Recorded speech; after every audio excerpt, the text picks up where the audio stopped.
Anti narcotics force Pakistan ने 15 अगस्त से 20 अगस्त के दौरान 35 मुल्कगीर कार्रवाइयों में 3274 किलो मनशियात बरामद करके खातून और गैर मुल्की बाशिंदे समेत 42 मुलजमान को गिरफ्तार किया, जबकि 11 गाड़ियाँ भी कब्जे में ले ली।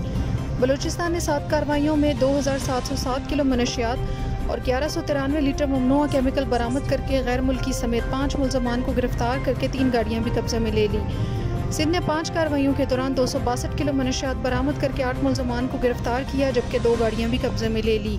पंजाब ने 14 कार्रवाइयों के दौरान 180 किलो मनशियात बरामद करके 17 मुलजमान को गिरफ्तार करके 4 गाड़ियाँ भी कब्जे में ले ली।